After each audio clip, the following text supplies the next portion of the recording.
اللہ کے نام سے شروع جو بڑا مہربان ہمیشہ مہربانیاں فرمانے والا ہے۔ میرے اللہ نے حکم ارشاد فرمایا ہے ولا جناح، نہیں ہے گناہ، علیکم تم پر، فی ما اس میں، اردتم بہی کہ جو کچھ تم اشارہ کنایا سے کرو، من خطبۃ النساء ان عورتوں کے ساتھ نکاح کے پیغام کے حوالہ سے۔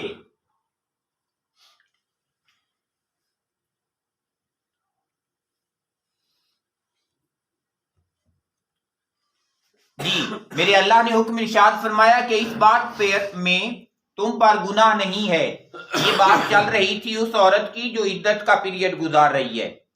اور اس عدت کا پیریڈ گزارنے والی خاتون کے ساتھ پس پردہ، در پردہ، پردہ رکھ کے اشارے اور کنائے کے ساتھ بات نکاح کی کر لینا، فرمایا اس میں گناہ نہیں ہے تمہارے لیے۔ اور اس کے مختلف طریقہ کار ہو سکتے ہیں۔ اب ایک بندہ جو ہے ایسی خاتون کے ساتھ اگر نکاح کا خواہش مند ہے تو وہ جو عدت کے پیریڈ سے گزر رہی ہے، اس کا جو کفیل تھا وہ فوت ہو گیا ہے، تو اب وہ کیا کرے؟ جو اس کے ساتھ نکاح کی خواہش رکھتا ہے اس کا خرچہ ہی اٹھا لے کہ چلو عدت کا جو اخراجات ہیں وہ میں دیتا ہوں،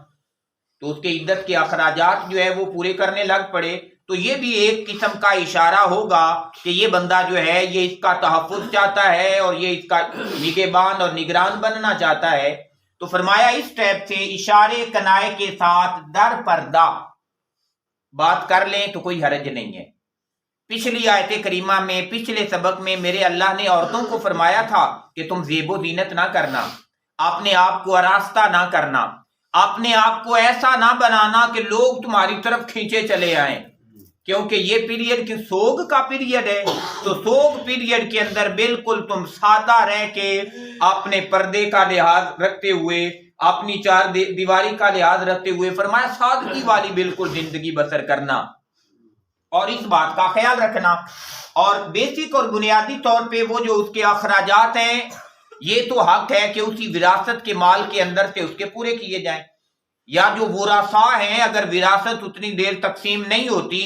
تو جو پیچھے ورثاء ہیں ان کے لیے ضروری ہے، ان پر لازم ہے کہ وہ یہ جو خاتون عدت کے پیریڈ گزار رہی ہے اس کے اخراجات پورے کریں۔ تو میرے اللہ نے حکم ارشاد فرمایا ہے کہ یہ جو در پردہ تم بات کر لیتے ہو اس میں کوئی حرج نہیں ہے، او یا یہ کہ تم چھپائے رکھو اس بات کو، فی انفسکم اپنے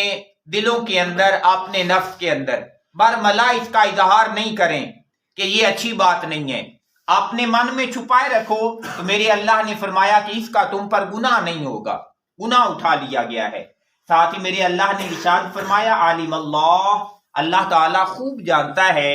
انکم کہ بے شک تم جو ہو، ستذکرونہن کہیں نہ کہیں کسی نہ کسی انداز کے ساتھ ان کا تذکرہ تم کر ہی گزرتے ہو، تم ان کی یاد کر ہی بیٹھو گے کسی نہ کسی انداز سے اس پیریڈ کے دوران بھی، لیکن میرے اللہ نے فرمایا لیکن یہ یاد رکھنا وہ جو یاد آ گئی ہے، یاد کر لیا ہے، اس پہ بھی ولا جناح، اس پہ بھی گناہ نہیں ہے تم پر، لیکن یہاں پہ ارشاد فرمایا لیکن یاد رکھنا لا تواعدوہن ان کے ساتھ ہرگز پکا وعدہ نہ کر لینا، وعدہ نہ کر بیٹھنا، سرًا چھپ کر، خفیہ طور پہ ان خواتین کے ساتھ وعدہ نہ کرنا، الا مگر یہ کہ ان تقولوا تم کہو قولا معروفا اچھی بات، کہ تم کوئی اچھی بات کہہ لو، فرمایا یہ پھر تمہارے لیے روا ہے، لیکن خفیہ طور پہ ان کے ساتھ نکاح کا عہد و پیما کر لینا، فرمایا یہ جائز نہیں ہے۔ مفسرین کرام نے لکھا کہ یہ قولا معروفا کا مطلب کیا ہے، اس کی کون کون سی تفاسیر ہو سکتی ہیں، تو انہوں نے یہ لکھا کہ بندہ یہ بات اس خاتون سے کہہ سکتا ہے کہ اگر اللہ کا فضل ہوا ہم دونوں مل بیٹھے تو میں اللہ کے فضل سے تمہیں کوئی تکلیف نہیں آنے دوں گا، میں تمہیں کوئی دکھ نہیں آنے دوں گا، اللہ نے خیر رکھی تو تمہاری تمام تر ضروریات میری نسبت سے اللہ پورا کرتا رہے گا۔ تو فرمایا یہ معروف کی بات ہے، اور یہ اس بات کے کہنے میں بھی ولا جناح، کوئی گناہ والا سلسلہ نہیں ہے۔ ساتھ ہی ارشاد فرمایا میرے اللہ نے ولا تعظموا، اور فرمایا تم پکا نہ کر لو عقدۃ نکاح، نکاح کی گیرہ کو، نکاح کے سلسلے کو پکا نہ کر لو، حتیٰ یہاں تک کہ یبلغ الکتاب، فرمایا وہ جو کتاب کا سلسلہ ہے نا وہ پورا ہو جائے، آجالہ، اس کی مدت اور اس کی میعاد۔ کتاب نے عورت کی جو عدت بیان کی ہے، چاہے اس کا خاوند فوت ہوا ہے تو 4 ماہ اور 10 دن بیان کی ہے، یا اس کے علاوہ جو کوئی بھی عدت بیان ہوئی ہے، فرمایا جو بھی عدت ہے جب تک وہ پوری نہیں ہو جاتی اس وقت تک نہ تو جو ولی ہے، وارث ہے، وہ یہ کر سکتا ہے کہ عورت کا نکاح پکا کر دے، اور نہ عورت خود اپنا نکاح جو ہے وہ پکا کر سکتی ہے۔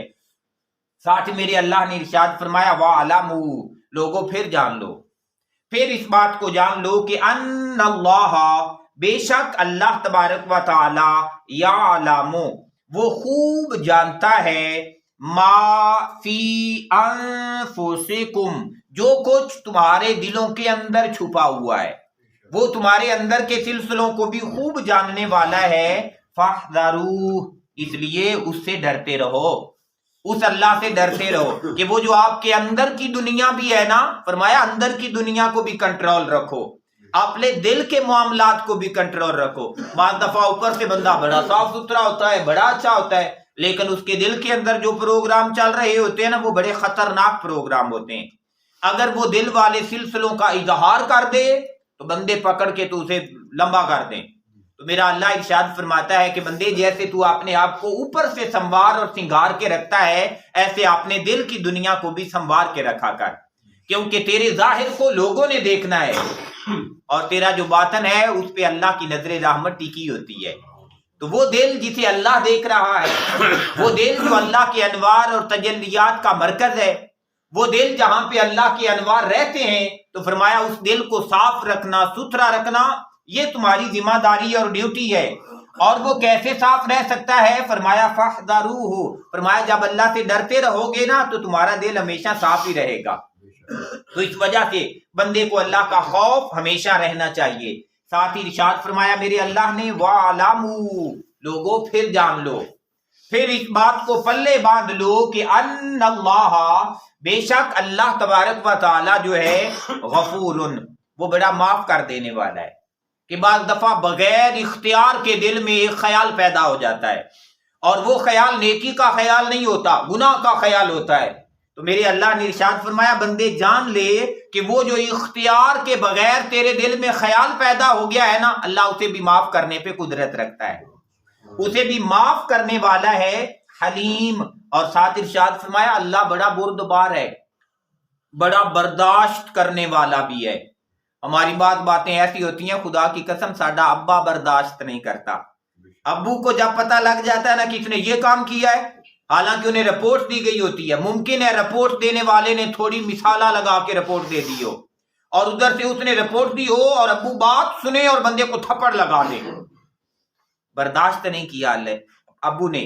لیکن ادھر سے ایک ہمارا اللہ ہے، اور ہمارا اللہ ہے ہماری نافرمانیاں بھی دیکھتا ہے۔ میرا اللہ کہتا ہے 5 وقت نماز پڑھیں، ہم 5 وقت کی نماز بھی نہیں پڑھتے۔ میرا اللہ کہتا ہے ماں باپ کا ادب اور احترام کریں، ہم سے کبھی کبھی وہ بھی نہیں ہوتا۔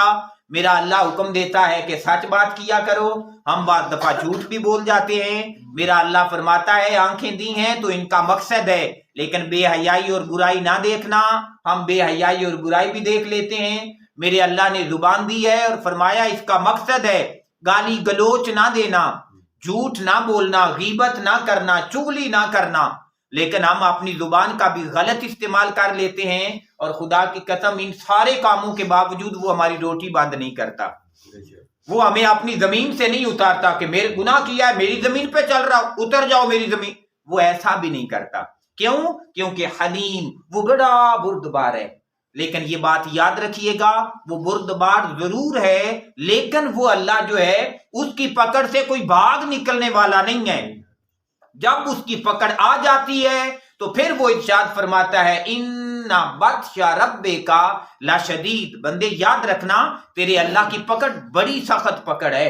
کہ وہ فرعون جیسے کو بھی پکڑنا چاہے تو یوں پکڑ لیتا ہے کہ قیامت تک آنے والے لوگوں کے لیے اسے نشان عبرت بنا دیتا ہے. تو جب فرعون جیسا نہیں بچ سکا تو کون بچنے والا ہے پھر اس سے؟ تو جب اس پکڑ میں ہر بندے نے آنا ہے تو فرمایا پھر خیال رکھنا اپنے ظاہر کا بھی اور اپنے دل کا بھی خیال رکھنا تاکہ تمہارے دلوں کی حالت بھی نہ بگڑنے پائے. تو جب تم اپنے ظاہر کا بھی خیال رکھو گے اپنے باطن کا بھی خیال رکھو گے تو فرمایا یہ ضمانت ہوگی تمہاری کامیابی کی، تمہاری کامرانی کی. اللہ تبارک و تعالیٰ سے دعا ہے میرا اللہ ہمیں قرآن کا فہم بھی عطا کرے اور اس کے مطابق اپنی زندگیوں کو بدلنے کی سعادت بھی نصیب فرمائے. اللہم صلی علی و مولانا محمد اللہم صلی علی و مولانا محمد وعلی آلہ و صحبہ وبارک وسلم. اللہم صلی علی محمد.